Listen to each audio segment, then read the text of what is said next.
Makosso, viens à Bamako. Je suis à Bamako ici. Moi, je ne viens pas à Abidjan. Hein, parce que je sais que si je vais à Abidjan, Ouattara va me tuer. Comme toi, tu es courageux. Tu dis que toi, tu aimes le Mali maintenant. Viens. Nous, on ne tue pas ici. Hein, mais tu seras le 50e Watner. Et tu seras au frais. Parce que tes œuvres sont documentées. Et les autorités maliennes savent le rôle que tu joues aux côtés des Ouattara ayant renié Sendou pour déstabiliser l'Afrique.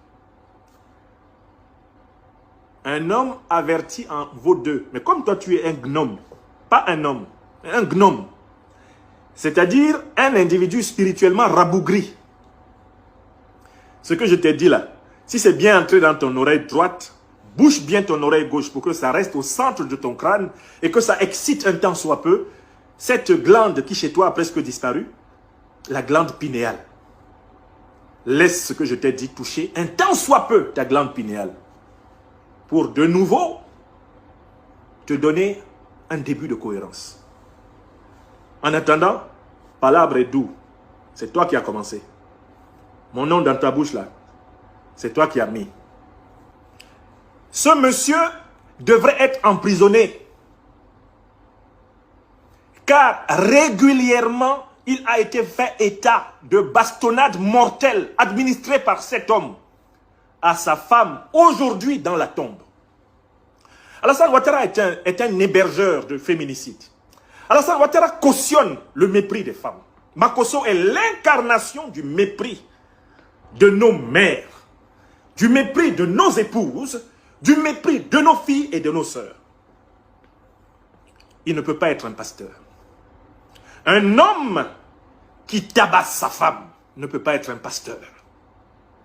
Un homme qui blesse sa femme ne peut pas être un pasteur. Car la loi fondamentale du christianisme est celle de l'amour du prochain. Et elle commence par le respect de l'intégrité physique des personnes. Si tu n'aimes pas mon corps, tu ne peux pas aimer mon âme. Si tu ne respectes pas mon corps, tu ne peux pas respecter mon âme. Je vous donne des critères élémentaires pour que vous vous rendiez d'abord compte que il usurpe, il salit, il dégrade la notion pastorale. Quand le créateur du christianisme, le prophète nazaréen de Judée, fondait sa secte, car le christianisme est une secte qui a prospéré. C'est l'une des nombreuses sectes juives qui a prospéré. C'est ça le christianisme. Le Christ était juif, le Christ n'était pas chrétien. Sur quoi Jésus de Nazareth a-t-il prospéré? En ceci qu'il a énoncé un commandement qui transcende. Un commandement qui transcende les barrières ethniques, les barrières nationales, qui transcende les barrières des puissances. Un commandement qui est l'expression de la volonté du maître créateur des êtres, qui donne et accorde à tous une place dans l'existence. Le commandement d'amour. À ceci, on vous reconnaîtra que vous vous aimiez les uns les autres comme Dieu vous a aimé. Makosso a été incapable d'être un pasteur exemplaire. C'est un pasteur voyou. Donc c'est pas un pasteur. C'est un pasteur violent. Donc c'est pas un pasteur. C'est un pasteur grossier. Donc c'est pas un pasteur. Ça suffit. Ne l'appelez plus jamais pasteur. Appelez-le imposteur. Pasteur, non. Imposteur, oui. Car de lui, Makosso, on ne voit rien qui reflète la vertu fondamentale du christianisme, la vertu de la charité d'amour, la vertu de bienveillance. On va plus loin. Essayons de voir le fonctionnement psychologique du personnage. Une fois que nous l'avons débarrassé de l'illusion d'être pasteur, il ne l'est pas, c'est un imposteur. Comment Makosso fonctionne-t-il? Je vous invite d'abord à une analyse de son comportement non verbal. Tout dans l'expression de Makosso transpire la violence. Son corps est saccadé, c'est un corps convulsif, il convulse quand il parle. Il est comme ça. C'est comme ça qu'il est quand il parle. Pourquoi Makosso a-t-il un corps saccadé? Pourquoi a-t-il un corps y maîtriser. Pourquoi est-ce qu'il ne tient pas en place? Parce que Makosso est dirigé par ses pulsions. Il est dirigé par le bas. C'est par cette agitation convulsive de son corps que j'ai repéré la gravité de son traumatisme névrotique et psychotique. Et voilà pourquoi je ne lui ai jamais répondu. En fait, ce n'est pas à lui que je réponds. Je veux délivrer ceux qui se laissent charmer par ce personnage. Je n'ai jamais écouté une émission entière de ce monsieur. Je ne l'ai jamais écouté pendant une durée de plus d'1 minute. 1 minute me suffit pour savoir que j'ai affaire à un psychopathe et qu'il n'y a rien à espérer. Je n'ai jamais, même les émissions dans lesquelles on me dit qu'il a parlé de moi, je ne les ai pas écoutées du début à la fin. Tout ce que Makosso peut dire, il me suffit d'ouvrir sa vidéo. Même à n'importe quelle minute, même à la 50e minute, ça suffit. Je l'écoute 2 minutes. Et le diagnostic est toujours vrai. Makosso n'est pas maître de son corps. Parce qu'il est dirigé par le bas. Il est dirigé par ses gonades. C'est un individu spermatique. Makosso n'est pas maître de son corps puisqu'il a vendu son âme à l'argent. L'argent qui est le symbole de la possession de la matière. Makosso a vendu son âme à la possession des choses. Donc lui-même est un individu chose. Un individu chosifié. C'est un individu objectal. C'est un objet ambulant, Makosso. Son Dieu, c'est le billet de banque. Son Dieu, c'est l'apparence. Son Dieu, c'est la grâce des puissants de l'heure. Il vit de tout ce qu'il peut capter par, eh bien, sa veulerie, sa grossièreté, sa méchanceté. Avec sa veulerie, sa grossièreté et sa méchanceté, Makosso a constitué un fonds de commerce qui est financé par les arrogants usurpateurs de la Côte d'Ivoire.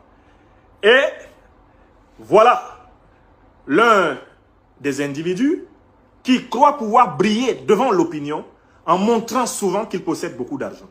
Vous trouverez des tas de vidéos de l'individu avec des billets de banque en train de faroter. Un pasteur qui farote. Est-ce que c'est un pasteur? C'est un adorateur du veau d'or. C'est un individu qui est vendu à la matière. Makosso n'a pas d'âme. L'âme de Makosso a été vendue pour le plat de lentilles des billets de banque. Il s'ensuit que l'individu, pour exister, a besoin en permanence d'aller plus loin dans la grossièreté. Pour exister, il a besoin en permanence de dire quelque chose de plus pervers, quelque chose de plus grave, quelque chose de plus bas, de plus vilain que tout ce qui a déjà été dit. Parce que Alassane Dramane Ouattara a une échelle de valeur qui est l'inverse de l'échelle des valeurs normales. La promotion dans le système Ouattara se fait à proportion des méchancetés exécutées pour le compte des Ouattara. Je recommence. Le mode de promotion dans le système Ouattara est à l'inverse du mode de promotion dans un système vertueux. Ouattara te promotionne dans son système si tu commets les vices les plus élevés pour lui. Et Makosso, qui a compris que c'est comme ça que ça fonctionne en Ouattari, a décidé d'investir sa vie dans le développement du vice, la promotion du vice. En fait, c'est le seul ministère non officiel d'Alassane Ouattara qui est détenu par cet individu de Makosso. Ministère de la promotion du vice. C'est Makosso. Makosso est ministre de Ouattara. Mais il est ministre des ténèbres. Il est ministre caché. Il est le ministre du démon. Il est le ministre du service de tout ce qui est bas. Il travaille sur tout ce qui est testiculaire. Il travaille sur tout ce qui est vaginal. Il travaille sur tout ce qui est portaportique. Il travaille sur tout ce qui est anal. Il travaille sur tout ce qui est apparence, flatterie, quantité de biais. C'est un individu farotant. Tout est farotant en lui. Il farote du plus petit cheveu de sa calvitie évoluée au plus dernier bout de son orteil au pied. Voilà l'individu. Il s'ensuit que Makosso ne peut être restauré qu'au prix d'un double exorcisme. D'abord un traitement psychologique pour lui réapprendre les normes élémentaires de la vie sociétale. Et pour cela, ce sont nos collègues, les psychosociologues, les psychopathologues, les psychiatres, les cliniciens qui doivent s'emparer de cet homme. Si un changement politique avait lieu en Côte d'Ivoire, Makosso, auteur de féminicide, de coups et blessures récurrents contre une femme qui en est décédée, Makosso serait arrêté. Dans une Côte d'Ivoire normale, Makosso, KKB, il serait menotté et en prison. C'est la première chose. La Côte d'Ivoire change, Makosso, tu vas en prison. Pour tous les coups que tu as portés à la femme qui est descendue en terre. Et tu as été couvert par Ouattara. Parce que tu es un mercenaire de Wagner. Rien que pour ça, Makosso. Dès que Ouattara n'est plus au pouvoir, toi-même va à la Maka. Cherche ta direction pour aller à la Maka. Parce que tu es un féminicide. Plusieurs fois, tu as été pris dans des faits de brutalité sur ta femme. Et ta femme est une citoyenne. Quand la Côte d'Ivoire changera, Makosso, on te cherchera pour venger cette femme. Et te punir. Premier motif. Deuxième motif, Makosso est responsable du dévoiement psychologique de la jeunesse ivoirienne. Makosso est l'un des responsables de l'effondrement des valeurs civilisationnelles dans l'opinion de la jeunesse ivoirienne. Il faudra qu'il justifie de l'origine de ses revenus frauduleux. Il faudra qu'il dise d'où vient l'argent qu'il farote, quel travail il fait. Là en Côte d'Ivoire, pour faroter, avec des millions, des dizaines de millions devant les caméras. Deuxième raison, Makosso doit être arrêté pour financement illicite, pour en réalité escroquerie. Et quand je lis un peu son histoire, je me rends compte que même dans l'histoire de l'église ivoirienne, l'homme a défrayé la chronique dès le départ par des actes d'escroquerie. Il est cité dans de nombreuses histoires d'escroquerie, comme notamment l'escroquerie de pèlerins chrétiens. Et il a été protégé de la prison, une fois de plus, par ses relations avec ce pouvoir corrompu de Ouattara. N'est-ce pas? C'est ça, Makosso. Pour cette deuxième raison, Makosso, dès que la Côte d'Ivoire change, toi-même va vers la Maka. Il faut qu'on te trouve vers la Maka, quand la Côte d'Ivoire va changer. Toi-même, tu viens, tu te constitues, tu entres. Parce que si c'est la population qui te prend, on ne peut pas garantir ta sécurité. Wallahi billahi talai, Makosso. Si c'est la population qui te prend, quand Ouattara ne sera plus président, quand Ouattara sera tombé, c'est pas bon. Mon conseil, dès que tu sais que Ouattara n'est plus président, Ouattara n'a plus la main sur la Côte d'Ivoire, cours à la Maka, constitue-toi prisonnier. Confie-toi au chef de prison. Tu dis non, j'ai commis des fautes, des crimes. Il faut arrêtez-moi, pardon. Trouvez la cellule la plus fermée, mettez-moi dedans. C'est un conseil. Troisième raison. Makosso veut entrer dans la bataille géopolitique. Makosso veut se présenter devant l'opinion malienne, devant les autorités maliennes, comme un nouvel ami, comme une nouvelle roue de secours. Bon, je ne doute pas du fait que les autorités maliennes aient tous les moyens de savoir qui est Makosso. Et si Makosso vient ici, il sera le 50e mercenaire de Wagner. Il va rejoindre ses camarades au frais. Ça, c'est le premier point. Ça, il n'y a même pas de débat dessus. Si, comme on dit à Abidjan et les garçons, mais les lignes sont ouvertes, non? Les lignes fonctionnent toujours. À l'aéroport d'Abidjan, là, de Bamako, les avions qui viennent de Côte d'Ivoire sont toujours libres de venir. Même Air Ivoire peut desservir Bamako. Makosso, il faut monter. Il faut monter dans le prochain avion, venir à Bamako. Parce que ton dossier t'attend ici. Ce que je suis en train de dire sera documenté et mis à la disposition des autorités maliennes pour t'attendre dès l'aéroport. Parce que des amis de circonstance, le Mali n'en a pas besoin. L'Afrique n'en a pas besoin, Makosso. Les amis des jours heureux, on n'en a rien à foutre à Bamako. Et dans toute l'Afrique des libertés, on ne veut pas des amitiés de circonstance. Donc, déjà, les autorités maliennes savent que Makosso est un agent de la dictature de Ouattara qui participe à la déstabilisation du Mali. Donc, Makosso, si les garçons, voilà l'aéroport. Viens. Deuxième message à Makosso. J'ai connu autrefois, parce que le nom Makosso, voilà comment les gens gâtent le nom des gens. Il y a des Makosso qui sont sans doute de très bonnes personnes.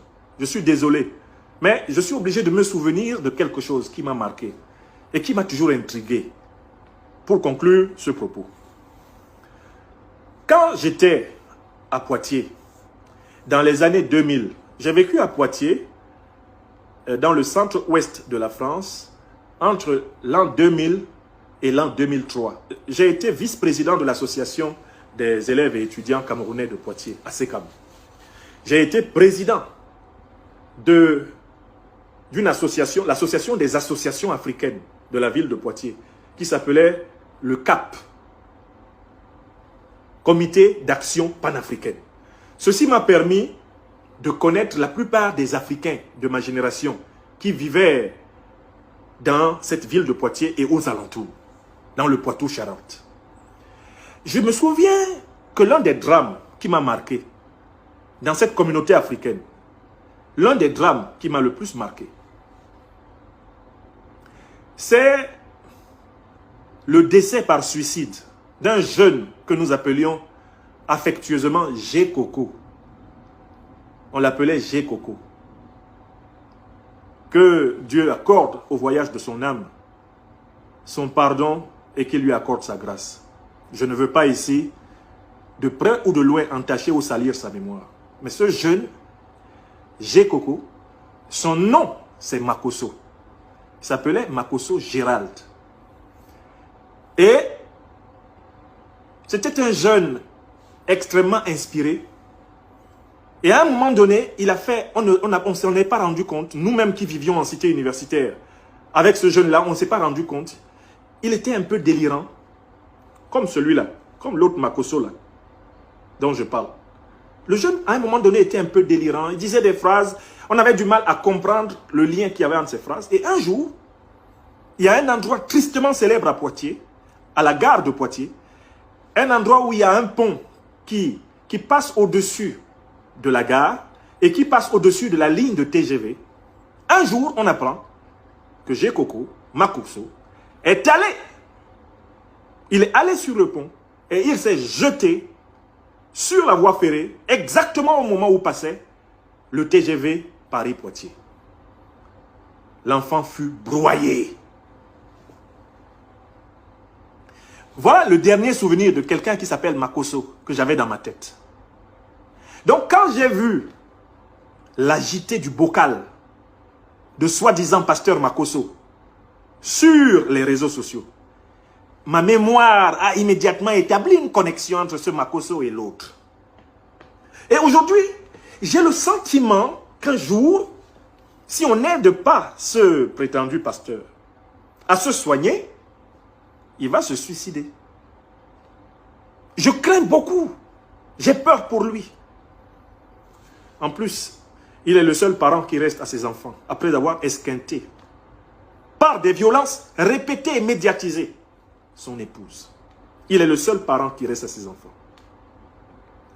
Mais ce monsieur est en train d'aller de crescendo dans un délirium tremens qui pourrait s'achever comme celui de notre regretté jeune G. Coco, un autre Makosso, sur les rails à Poitiers. Dans la vie, quand tu as vécu deux événements où il y a deux choses qui se ressemblent, il faut te demander si il ne pourrait pas y avoir une synchronicité. Si tu n'as pas un renseignement qui t'est donné sur l'avenir à partir du passé. Le comportement de ce Makosso est un comportement d'un type suicidaire. Il avance en brûlant tous ses vaisseaux. Il avance en multipliant des ennemis contre lui dans tous les camps. Il avance en devenant le pire ennemi de lui-même. J'ai peur pour lui qu'il soit son propre bourreau. J'ai peur pour lui qu'un jour, pris dans son agitation pulsionnelle, sa confusion catégorielle, pris dans sa déréalisation, pris dans sa fantomalisation intérieure, j'ai peur que cet individu soit son propre poteau d'exécution. Et voilà pourquoi j'en appelle à tous ceux qui marchent avec lui. Soyez attentifs. Il est peut-être dans la phase délirante ultime. Soyez attentifs. Forcez-le à se soigner. Si vous l'aimez, forcez-le à se soigner.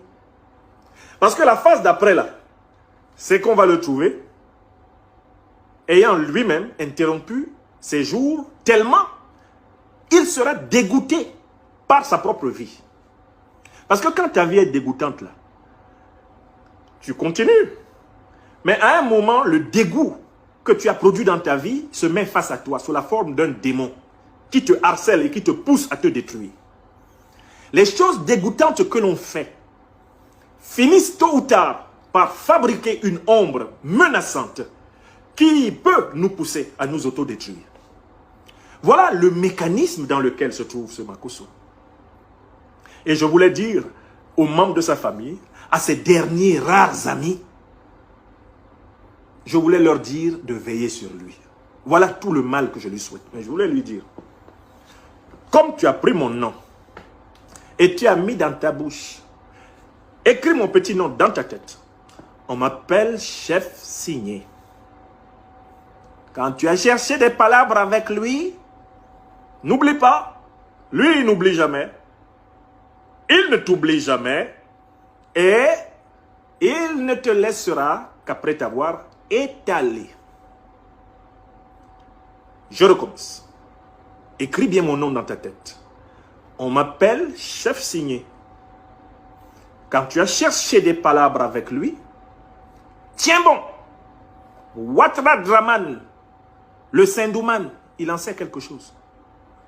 Tiens bon, mon petit. Tu n'es ni pasteur, tu n'as pas la culture intellectuelle nécessaire pour faire de l'analyse politique. Tu n'es utile à rien ni à personne. Tu es surtout et essentiellement un psychopathe qui mérite d'être soigné par les techniques cliniques et qui mérite d'être exorcisé pour être reconduit vers le Dieu d'amour auquel il a tourné le dos. Makosso, tu as tourné le dos au Dieu d'amour. Tu adores le Dieu de la matière. Tu adores le veau d'or. Tu adores l'anti-lumière. Tu adores le maître pervers des enfers. La vie nous est accordée pour découvrir la lumière de Dieu. La vie nous est accordée pour découvrir l'amour et pour le partager. Pour le temps qui te reste, Makosso, retourne-toi. Calme-toi. Demande pardon. Non pas au monde, mais demande pardon à ton Créateur, à notre Créateur. Et renonce aux œuvres grotesques, grossières, démoniaques dans lesquelles tu t'es investi. Renonce-y avant d'avoir définitivement perdu ton âme. Car la force de l'amour, qui est au fondement de la secte du naziréen qu'on appelle le christianisme, est une force universelle, capable de sauver toute âme, qui y adhère sincèrement. Toute âme qui obéit sincèrement à la mat, à la vérité justice, une telle âme peut être admise par la voie de la repentance, par la voie de la révolution spirituelle et morale personnelle dans les futures universités de la vie.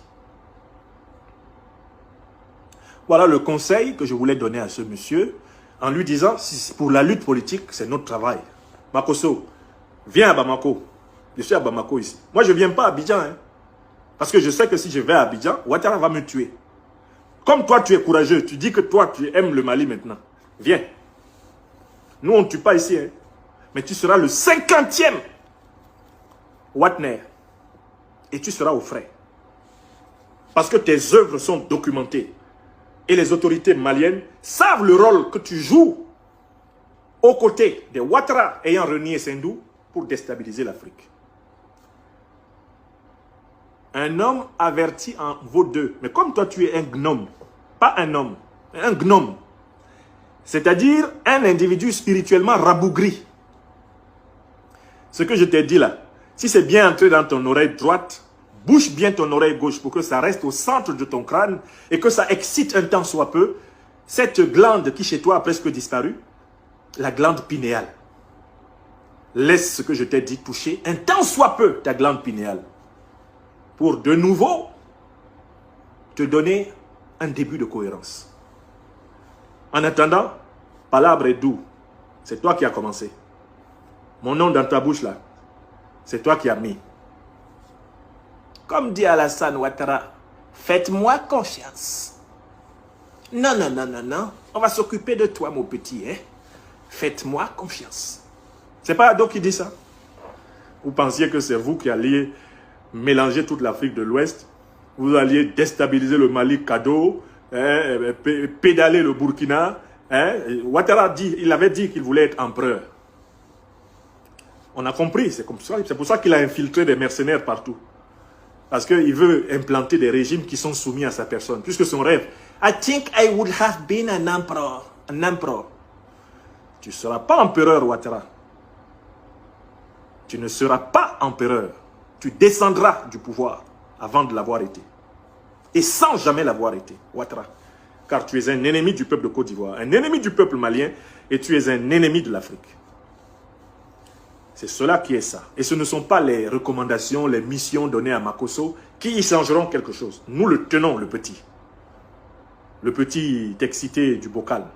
L'énergumène psychopathe. Nous le tenons. Et nous avons mis à la disposition de l'opinion la compréhension scientifique du fonctionnement de ce scélérat. Puisse l'opinion en tirer tout le bénéfice. Mes chers amis, je vais m'arrêter là. Il est 15 h. Il est 15 h pratiquement, oui, à Bamako, au Mali. Une journée très arrosée. La terre du Mali reçoit la grâce de l'eau du ciel. Et n'oubliez pas nos